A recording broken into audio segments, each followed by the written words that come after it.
Welcome to Anime Adventures, bringing you this exclusive Kamehacon online panel and interview. I'm Elise Baughman, I'm your host and the voice of Pan on Dragon Ball GT. Now, Anime Adventures is a show where I bring you interviews with anime voice actors, artists, and others in the anime world. And this exclusive Kamehacon online panel is brought to you by Con Live, which brings the experience of live conventions right into the comfort of your own home. Today's panel, I'm very excited about. It is with Stephanie Nadolny. She is a voice actress, she is a singer, and of course she's best known for the roles of Kid Goku and Kid Gohan in the Dragon Ball franchise, and of course a couple others as well. We're going to talk about all those things. Let's bring her on right now. It is Stephanie Nadolny. Yay! Hello, everybody. Hello. You know what I thought would be super fun? Let's start with a Kamehameha. You want to do it? Absolutely. Anytime. Okay. I'm always ready for that. I know, me too. Why don't we do a countdown of 3, 2, 1, and let's do it. I may have to scoot back a little. Are you ready? I'm ready. 3, 2, 1.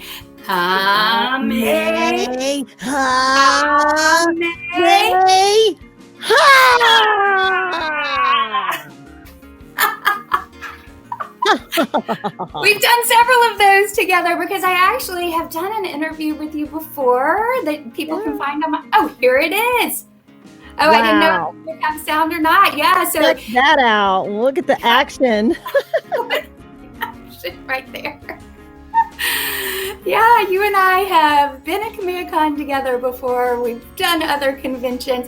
And we should say you have officially been announced as a guest at Kamehacon 3. Yes, I'm so excited. Yay. I know, it's very exciting. Love it. And this is one thing that Kamehacon is doing to build up to Kamehacon 3 in July. And people can do meet and greets with you. So on January 30th, it's about to scroll. Do I have that right? Is that when people can do meet and greets with you? Let's see, I have it. 2021. Yes, 2021, people can do meet and greets. They can get video shout outs with you. So there's that opportunity. But let's talk some Kid Goku and Kid Gohan. And of course, you and I were on Dragon Ball GT together. I always love hearing your voices. Can we get a little Kid Goku? I merged, I guess, Goku and Gohan together. I'm Goku, and I'm always hungry, so feed me. And Gohan, you've got to be strong and fight and be tough always. I love that you're just so ready to do the voices all the time. Oh, and here's Kai. Oh, my. And Baby Trunks. I love that. Yeah, you know, people talk about Kid Goku and Kid Gohan so much. I think they sometimes don't always realize that you did Baby Trunks and East Kai. Now, you and I have talked about it on our previous interview, but... Yeah, there's some smaller roles. Yeah. Yeah, but those are fun, too. They are so crazy fun. Love the character voices. Yes, and people love you. I gotta say, you know, I posted the last interview and I've even forgotten the date, but people are still, you know, because I read all the comments and people are still commenting about how much they love you, about how iconic your voice is and what a big part you have been in their childhood. So I think that's really good. Cool. That's an honor. It's an honor. I love hearing the stories. It really makes me feel good. I'm doing good things. It's awesome. Yes, you made a big difference. And we should say at this point, we are taking questions. So the people who are watching us live can post questions and we'll try to answer questions, or Stephanie will answer questions. And then I also got some questions from people on my community tab, so on my YouTube channel. So we will answer those as well. But man, Dragon Ball has just been such a big part of your life. In a way, I feel like it's life-changing for you from that first time you booked Gohan, because you booked Gohan first, right? Right. Kid Gohan around the Ginyu Saga, Dragon Ball Z, and that was early 1999. Wow. You know, when I was a toddler, of course. But of course, darling. Years ago. Years ago. Yep. And then Goku kind of came along after as they picked up the properties, and things just kind of developed from there, just step by step. I had no idea. I mean, I've been doing voices since I was a kid for fun, with a little cassette player and things like that, pretty much my whole life. And little did I know there's a whole voiceover career out there for me waiting. I know. Little did you know. And then who knew that we would work together, because that's when I first met you. Of course, I don't know if I ever ran into you, maybe here and there when we were recording. I feel like you and I really saw each other at Funimation parties and little events. Mm-hmm. So, but I know. And then lately, so, with the conventions and the virtual stuff online with your show as well. So. Yes. But I know. Yes, a lot more often. That's been fun. But I at least got to, on screen, say, Grandpa. I know, but I hate shots. I don't want a shot. I remember that scene. He jumps in the tree and he's like, I'm not going to the doctor. I do not want to get a shot. Yes. So well, and we pulled some footage of Pan going, how can you still be hungry? I forgot her exact words, but like, you eat, although you just finished eating. How are you still eating? Something to that effect. Then it's like we think he's done and he's like, what's for dessert? And everybody falls off the chairs. It's like, what? He's got like stacks of, plates and dishes and sausages that he'd already eaten 8 or 9 helpings. Yes, what a great character. Oh, let's see. Yolanda, I hope I said that right, Wallace. This is awesome. Thank you so much. You mentioned doing voices when you were younger. I know you were a singer. One of the questions that I got ahead of time was from Karen Panjwani. And hello to Karen. He's so active on my channel. I love it.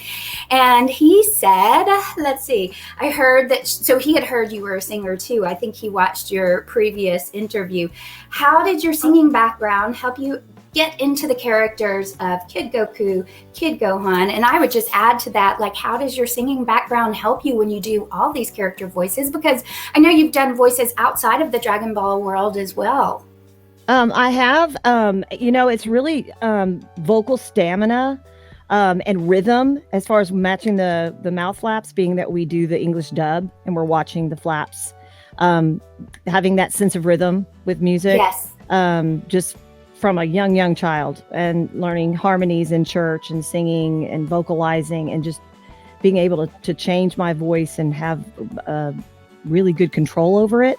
I think just using it and having all of that experience really has helped with, going in and recording, with Kid Goku and Kid Gohan, and especially with Kid Gohan Super Saiyan. I mean, having that singing every weekend, utilizing my voice, keeping it in practice, keeping my chops up, all of that has made a huge difference on, the stamina and the endurance when especially those long sessions that are crazy, insane screams, Super Saiyan this, Super Saiyan that, like, and being able to have that stamina and not completely lose my voice, and then resting it, drinking a lot of water and starting over again, because, some of these sessions were months apart and some were days apart. If you remember when we were recording, it kind of depends on the line count and what's, the deadlines and things like that. So my singing voice has definitely helped me with the voice acting, and the voice acting has helped me with my singing voice. So I've been able to utilize different sounds based on, singing cover music, say like it's R&B. I can kind of capture that R&B sound by utilizing those just different facets of my throat and being able to produce these different sounds. So they've been equal. One helps the other. Interesting. Oh, that's interesting that one helps the other. And that makes total sense, because I can see, especially what you said about the stamina part, that singing helps with the stamina, because, man, I have heard some of those long screams that you had to do, and it is just amazing, mind-blowing, but very cool to hear that the voice acting helped with your singing as well. And we just saw a comment from our friend that we have in common, Stephanie. So hey, Stephanie, great to see you on here. I'm so glad that you joined us. Oh, she loves Pan. Oh, well, she loves Pan. You see her dressed up as Pan. It's adorable. Love it. Oh, well, I did an interview with her. So I did an interview with SSJ Goshen 4 when she was cosplaying Pan, and I put her on my channel and vice versa. So it's great to see her. So I have another question that I want to ask you. Oh, I'm knocking papers off left and right. But now I see it's actually on here. Anthony DiDios.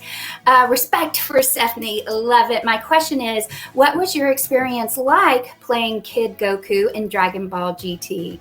And so we've talked about some of the vocal experiences you had and how you were prepared, but how much did you love doing Kid Goku in GT? How could you not love Kid Goku? I liked being a kid, a little boy. I mean, when I was auditioning early on, I just assumed that I would audition for the female roles, whether it be Selma or Liddell, really?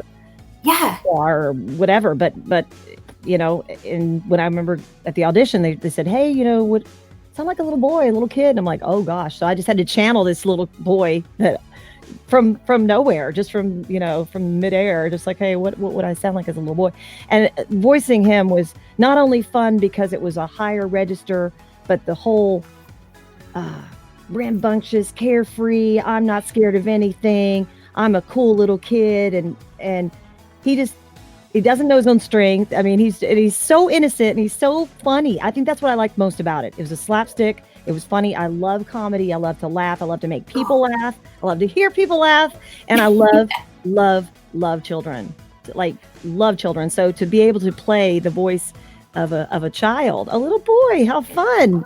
I know. It is fun to channel a little kid and the innocence and the slapstick, like you're saying.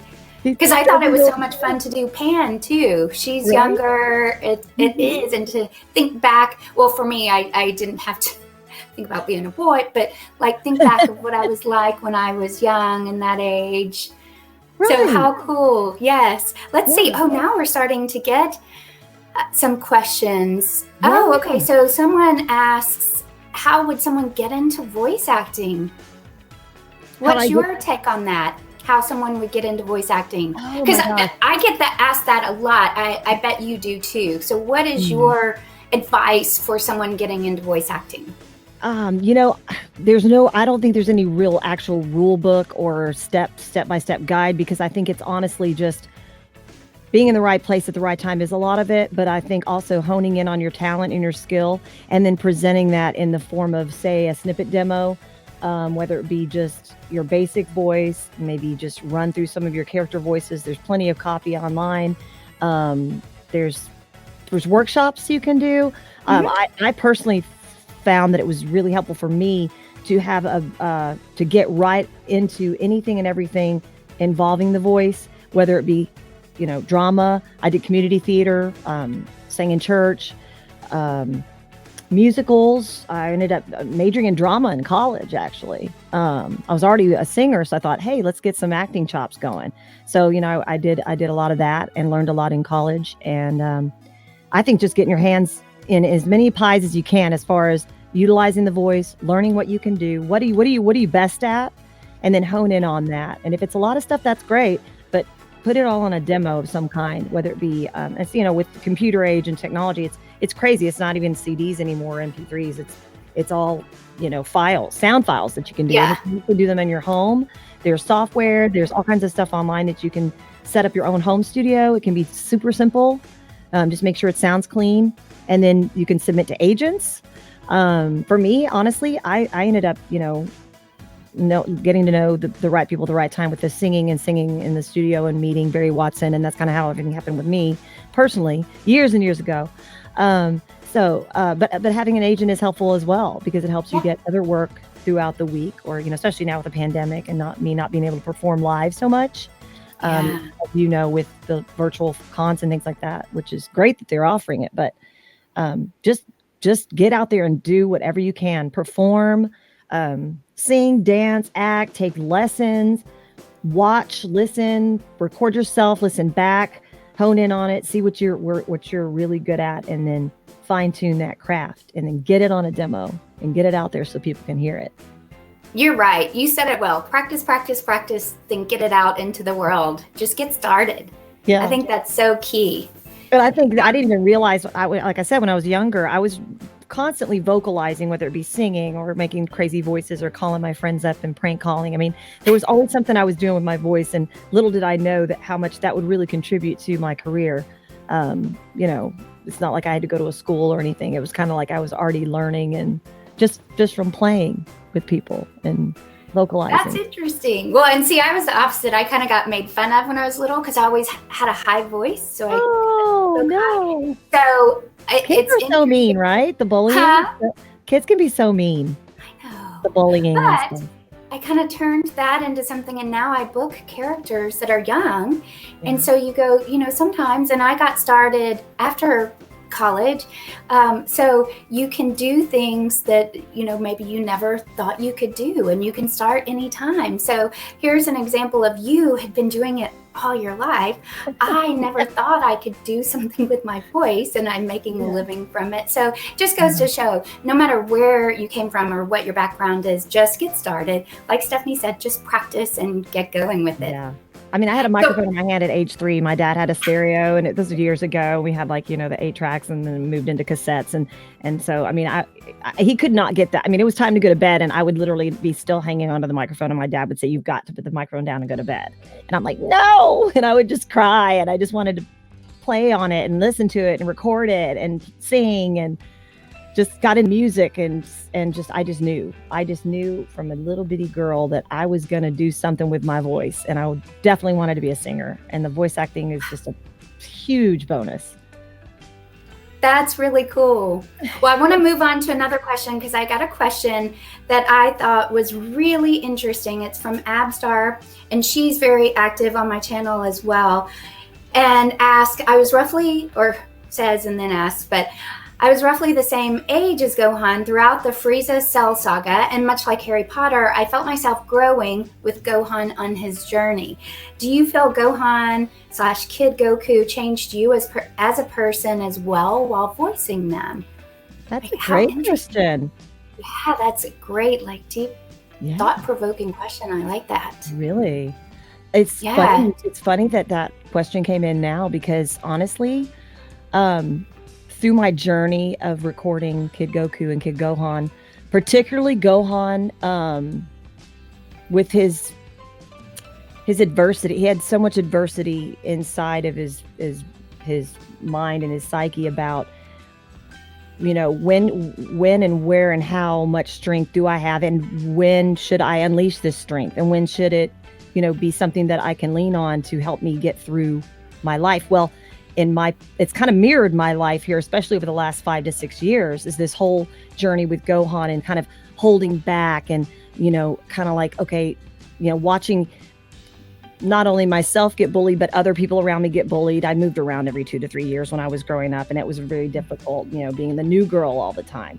And then unleashing this power that was really always there. It's just a matter of channeling it and believing in it and having that confidence. And so it's kind of mirrored my life here. Like I said, in the past 5 to 6 years, I've had a lot of, adversity and issues and just struggles, real big struggles that I've actually kind of had all my life. But I'm finally finding that inner power that was there, and finding some inner peace and serenity that has gotten me through, my mother's untimely death years ago, and just, broken relationships, and just not having stability for moving around, and where's the ground that I'm standing on, and things like that. So it's really mirrored my life here more recently than anything. So it's kind of interesting to go back and not only hear people's comments, but go through the journey of, say Gohan when he was a young boy, and having to be trained, and, and just really just unsure of himself. And then boom, when it's time,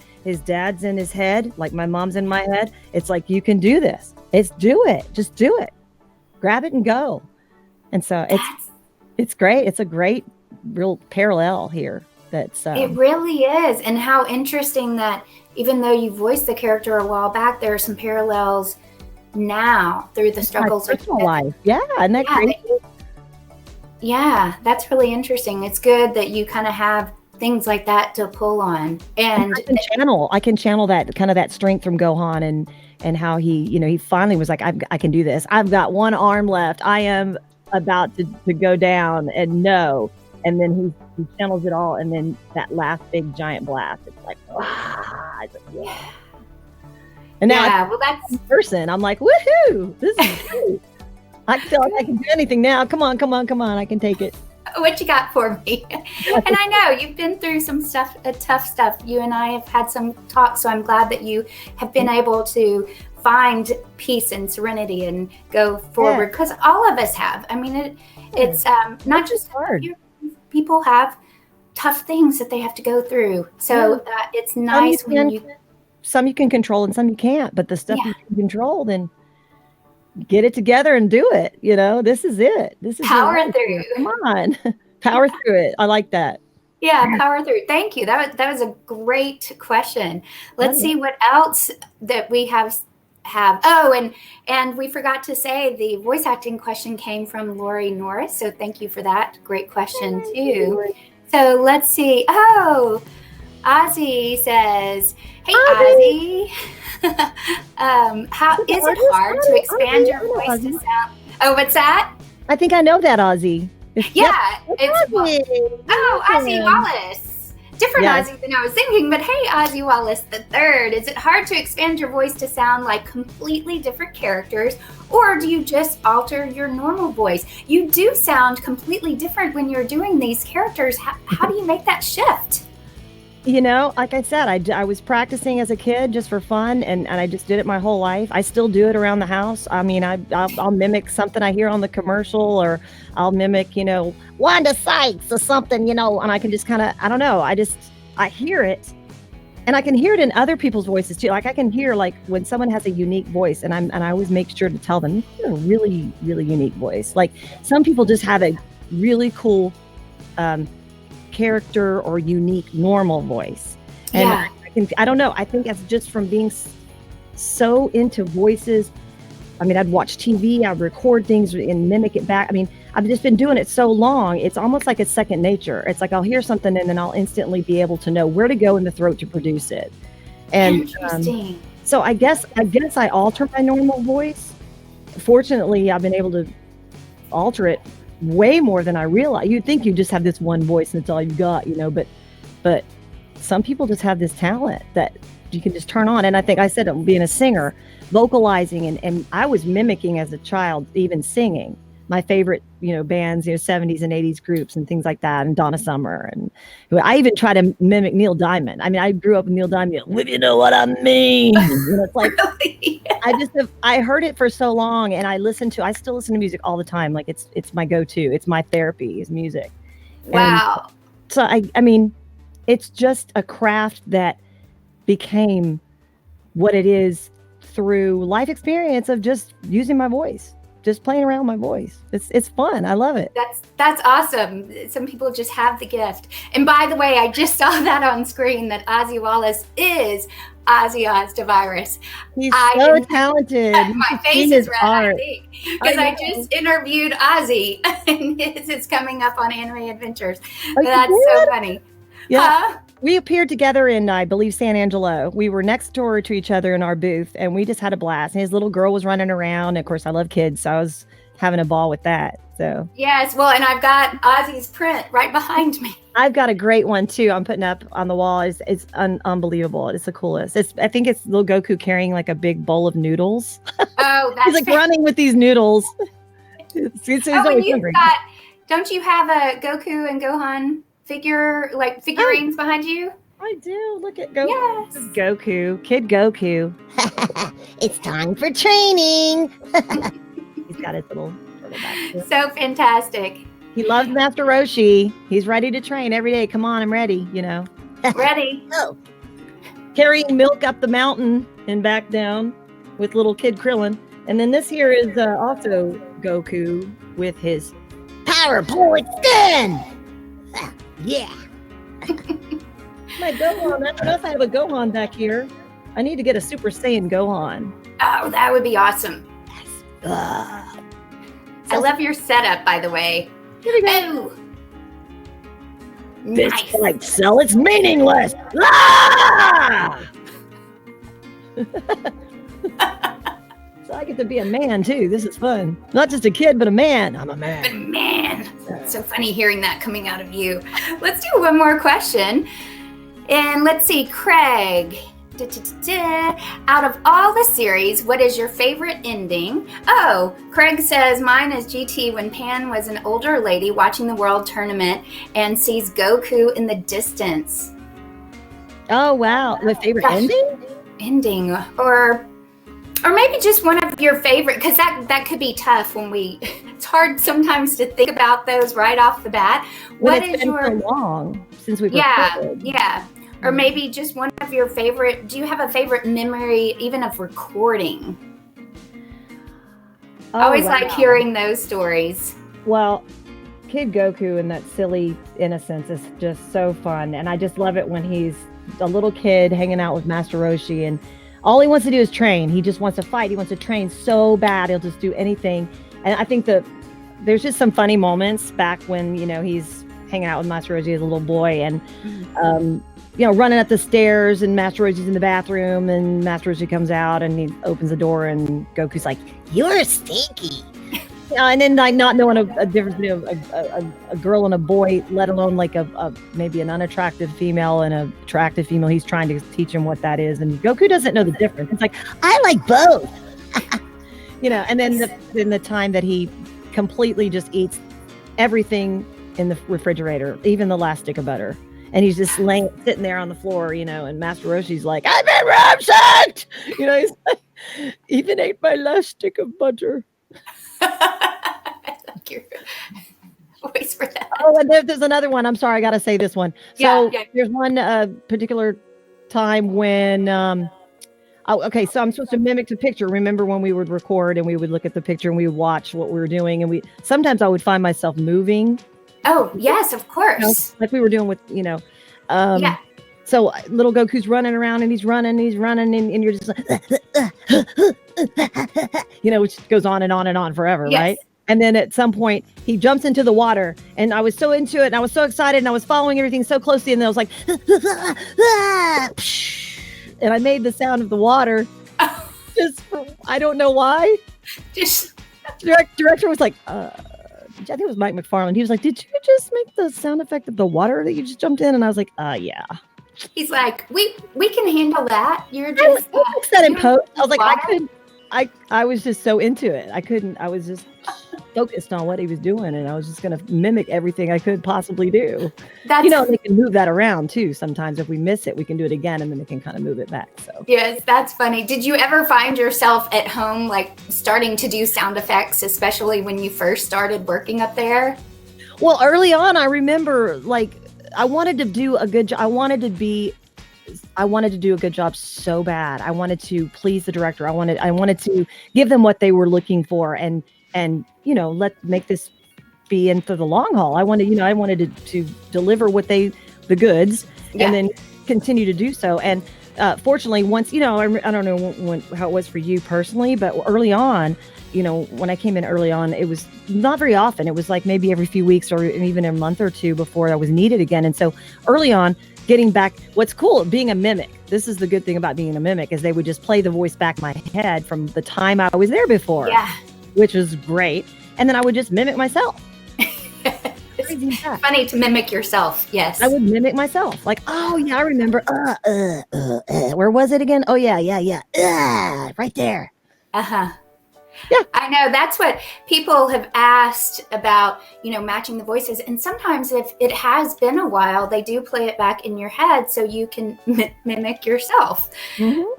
Or even mimic the tone. Like when I do voiceover that's non-anime, sometimes you just have to mimic the tone because sometimes you may be serious or sometimes you may be super excited.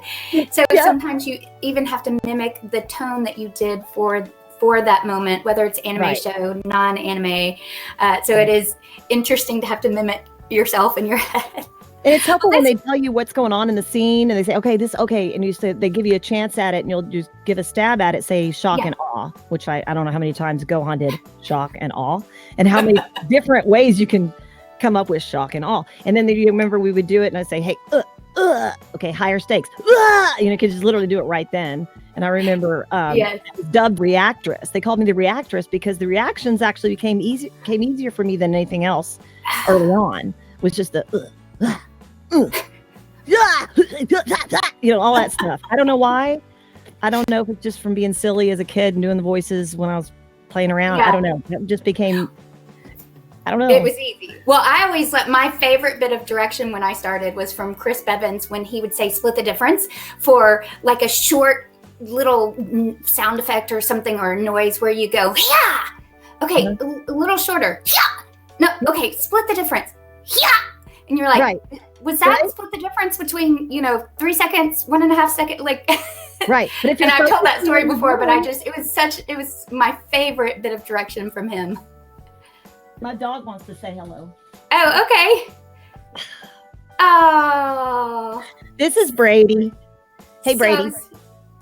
So sweet. Well, Stephanie, this has been so much fun. Oh, Vanessa Rodriguez. Oh, I forgot what she said. Oh, I can't wait for the world to be safe again so I can meet y'all. I know we missed a few other comments, but they were on screen. This has been so much fun. We'll end the show by doing our character voices. But before we do that, if you're joining us live, thank you so much for being here. This is always so much fun. If you're watching on Anime Adventures, I love the community. I love that you're here watching. Let's end the show. How about as Kid Goku and I'll do Pan? Okay. So I'll let you go first.